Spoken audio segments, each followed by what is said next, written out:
All right. Thank you, everybody, for joining us here in track one. There will be two presentations, shorter than the 50-minute previous tracks, 20 minutes each. One thing to make sure, please make sure your phones are on silent. If you use the restroom during the time, please go out the side doors. What we're about to do, let's give a round of applause to Christopher Bruns.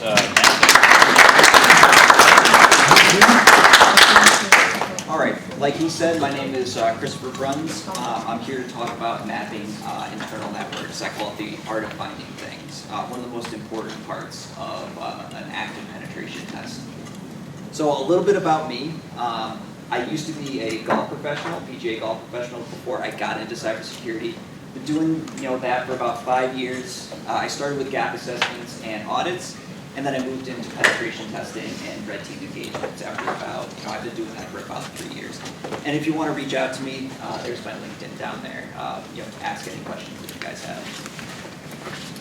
So what are some of the goals of asset discovery and network discovery? So, first and foremost, as a penetration tester, we want to cover ground quickly, effectively, and without network disruption. So we need to understand what kind of packets we're sending out and the frequency of which we're doing that.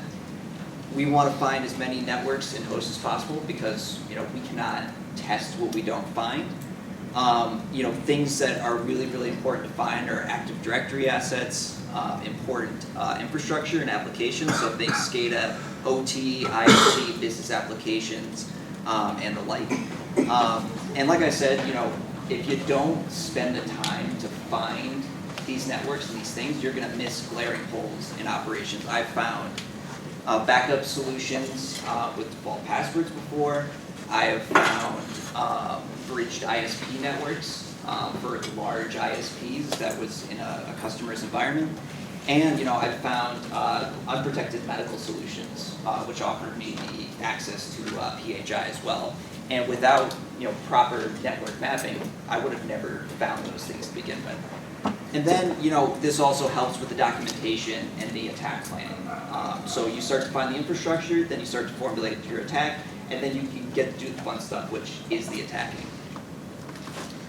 So what do I usually do to start? So I'm going to try to find what my active IP address is. So that's an ifconfig, an IPAddr, or an IP config if you're in the Windows space. Once you find that, you can kind of find your /16. That's what I usually start with. And then I'm going to be searching for targets from 0 to 255 and every /24 within that /16. And so I primarily use a couple of different tools. So I'll use Nmap, which most people should be familiar with. fping, which is kind of a heavy hitter. It's going to be working on the ping protocol. And then Masscan, which is a super fast TCP port scanner.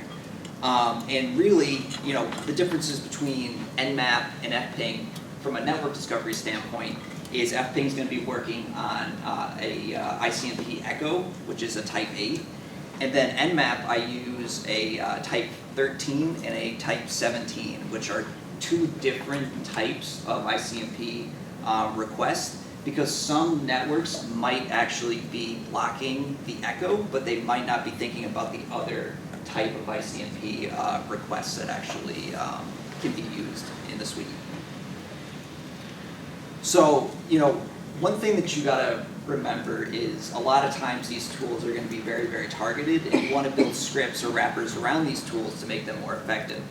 As you can see on the right, it's a bare minimum script that I've used in the past. I've built bigger ones since then, which basically allows you to use fping and to look for every /24 and a /16, and will give you an output of both IP addresses and targets. So making lists and being able to deduplicate them is very, very important, because it'll allow you to feed those lists into more tools as you work your way through the network. But like I said, this is going to be using the regular echo that everybody's primarily used to seeing, and is what gets you 85 to 90% of the way there. Because on most internal networks, echo is generally speaking allowed unless you're looking at very protected networks in general.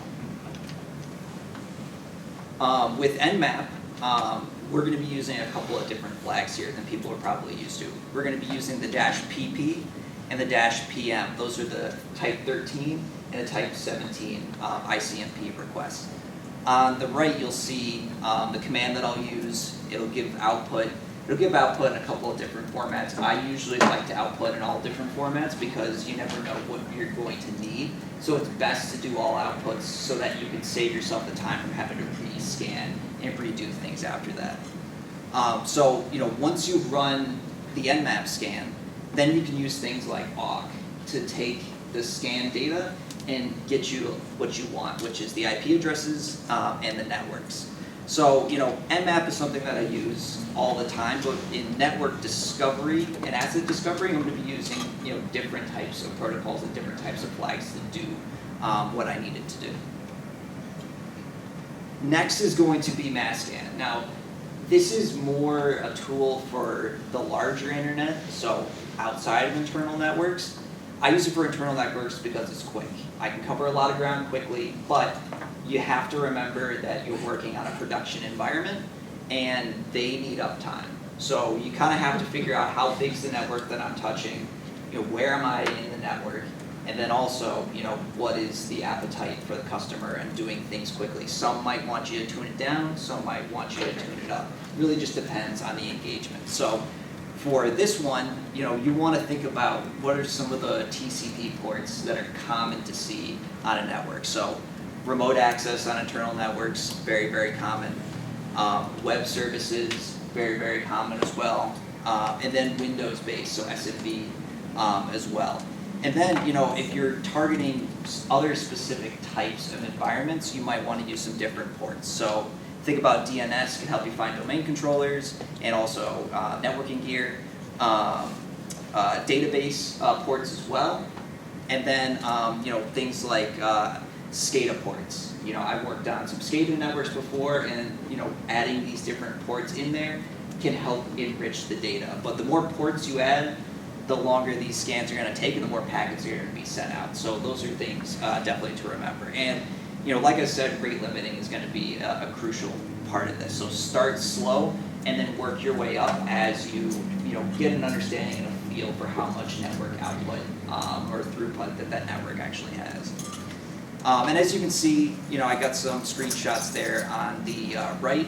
It's a very similar process to the other tools that I showed, where you're going to be taking the first tool, which is mass scan, outputting it into a file, and then using awk and other types of commands to take that output and then distill it down into lists that you can forward into other tools.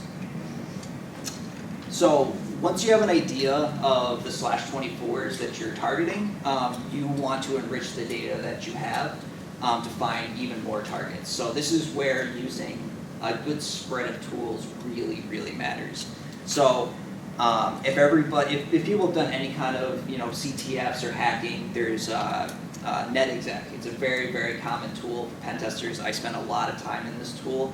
It has a bunch of different protocols, and it's really, really good on Windows environments of finding different targets. So it works on SMB, SSH, LDAP, FTP, and a bunch of others. I really like the Gen Relay list. That's going to actually help you find targets with SMB signing turned off, which can help you attack those with SMB relay attacks and get into file shares.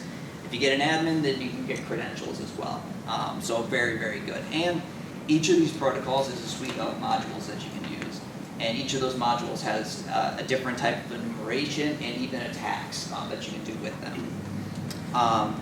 Other types of tools that I like to use, ARPScan for your local network. If you're having a hard time finding things around you, ARPScan's a really good one, but it's only going to find stuff on your broadcast domain and on your local part of your network.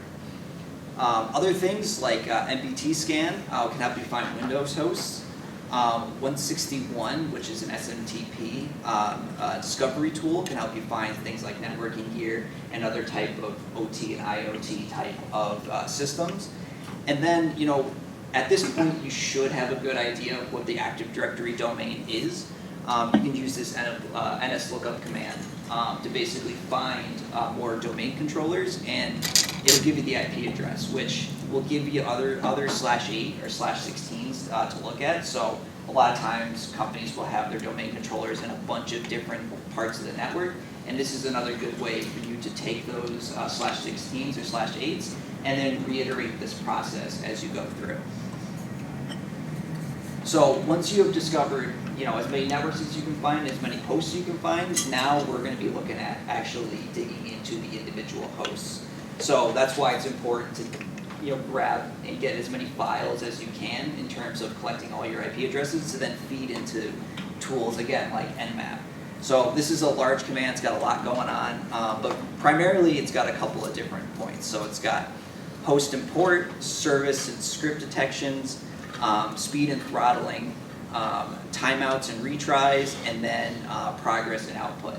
So a lot of this is going to be dependent on the type of devices you're going after. This is a standard one that I use quite frequently, but this is where you can really get into the weeds on what nmap can do to give you data.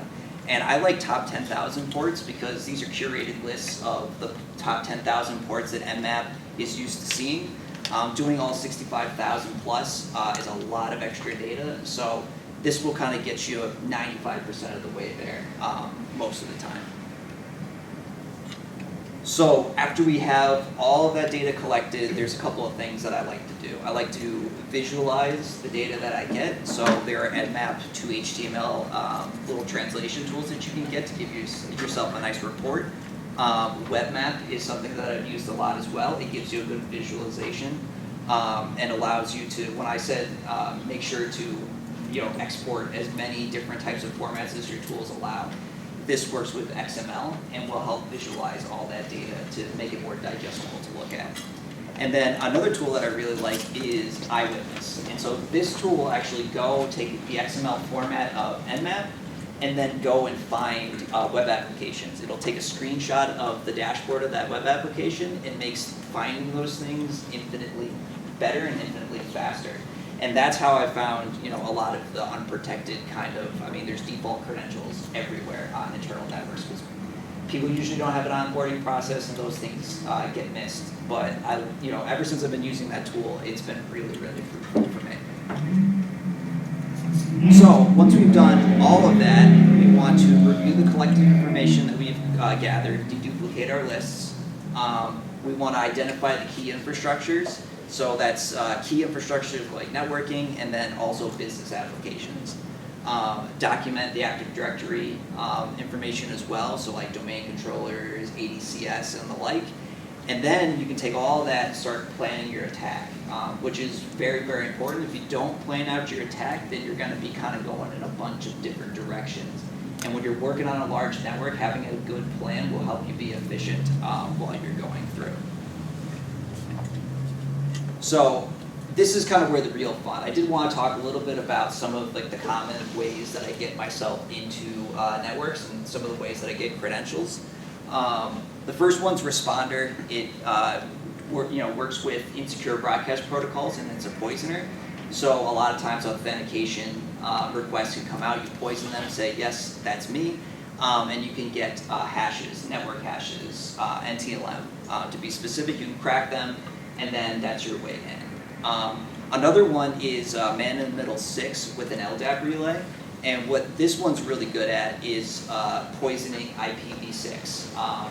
The reason why a lot of this is tuned to IPv4 is because that is the common IPing that's going to be on internal networks because of our RFC 1918 gave them their own private spaces. You don't necessarily need IPv6 for this. But since it's usually turned on Windows devices, you can poison those requests and then relay that to a domain controller.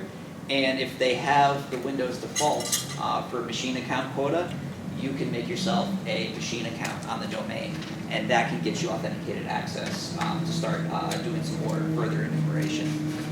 And then another common one is ASREP roasting. It works with pre-authentication being disabled, which you can basically request a ticket, and that's encrypted with the user's password. So you're going to want to find usernames, which is where KERBroot comes in, and then you can use netexec to take that list of usernames and then request those tickets, and with the hopes of being able to crack some of those credentials. So once you've done all of that and you have your foothold into the network, there's a couple of places that I usually like to go through. NetExec also has another good module, which is the get network module, and that'll actually dump all of the IP addresses for every host that it knows about. And that's where you can start identifying more /8s, /16s, /24s, and reiterate the entire process from there. So that's how you kind of spider and find more and more networks. Two other places that I normally find a lot of issues is curve roasting. That's a pretty classic one. But one that's becoming more and more apparent to me is Active Directory certificate services. So ECS1 and ECS8. ECS8 is a web enrollment relay attack, and then the other one is going to be a vulnerability within certificate templates where you can specify the name of an account that you want to request a ticket for, and that could be any ticket, or that could be any user. So you can request the domain admin ticket, get that, authenticate to the domain, and then get the hash of a domain admin. And then at that point, you basically own the entire network, besides the individual systems. And so, one of the things as a pen tester that you need to get more and more familiar with is automation. You only have a certain period of time. It could be a couple of weeks to a couple of months, and you need to be effective. And so a lot of times I will build wrappers around my tools. I'm not the best coder in the world, but I've used artificial intelligence to be able to help me build these tools, and I have a couple of different scripts that take pretty much all of the stuff that I've shown here and then put it together. And so I can just run the script, it'll give me everything that I need, and then I can get to attacking more quickly. And that's it for my presentation. Is there any questions? Go ahead. I believe during your presentation you said you did some reconnaissance in some SCADA environments. Mm-hmm.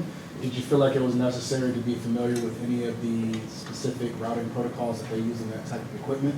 Definitely, because a lot of times you're not necessarily going to know what you're faced up with, but in that case, I had some understanding that it was going to be like a water authority like thing. So it's understanding what kind of protocols are they using? Are they using encryption?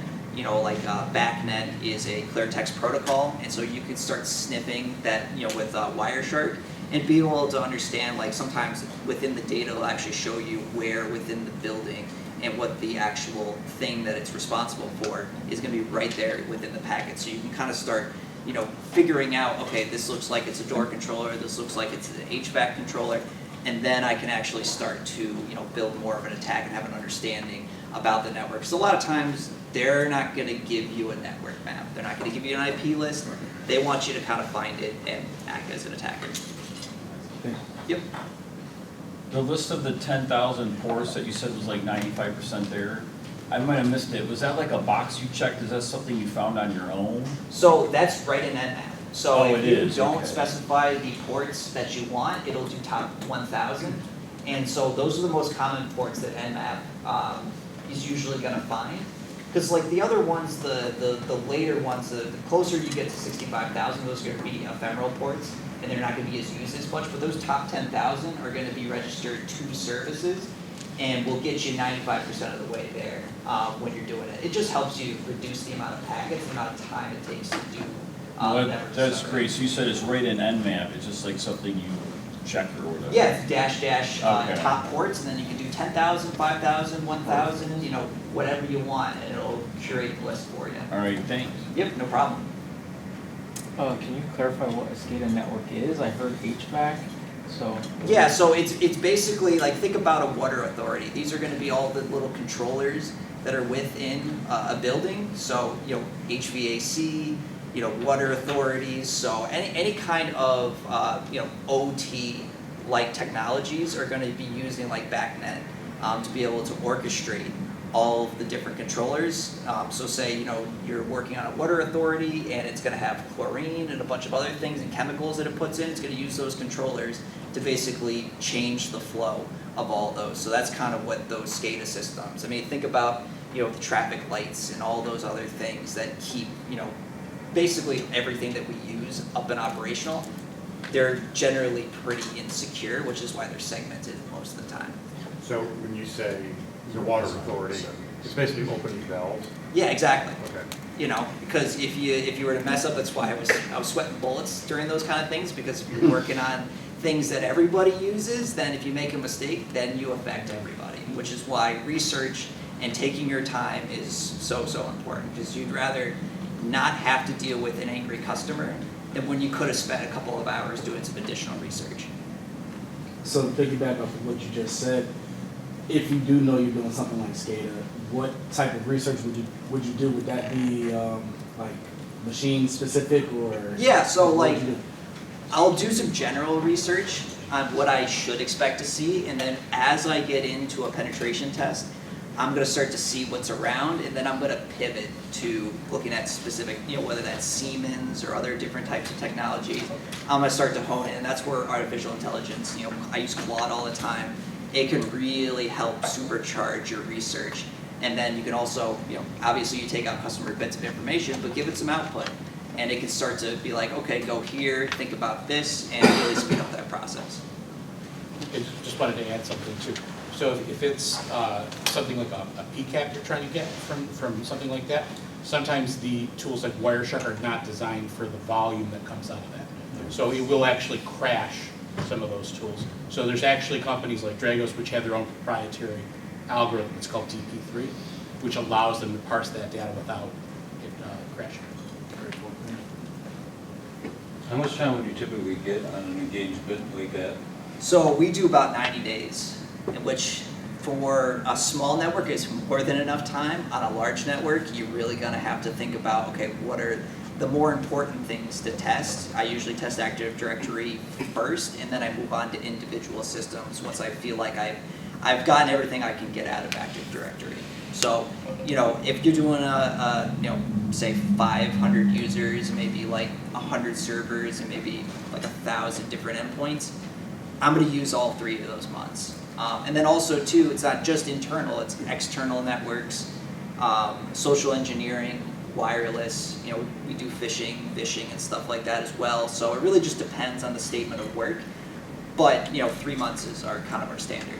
You're pretty much just working around the clock. No, I mean, it's you know, 9 to 5, but that's why automation's your friend when it comes to this kind of stuff. It makes the whole, and understanding your tooling, and having a good set of tools that you can always go to that give you results time and time again. Just out of curiosity, when you're doing this for a company, how often do their internal security people just, you know, find what you're doing at any moment? Depends on who is at the company and what technologies they use. Okay. There are going to be some people that don't care what you're doing, and there's going to be some people who are nervous who care that you're on their network and will look for you. So it's a little bit political when it comes to those things, but generally speaking, I'm always shocked at how often people don't see what I'm doing. Because a lot of, like Kerber roasting and Azure roasting, those can be seen as normal activities on the network. So unless they're using specific technologies and a good SIM solution, they might not see it. You know, I get shocked about that all the time, honestly. Let's give it a hand for Christopher.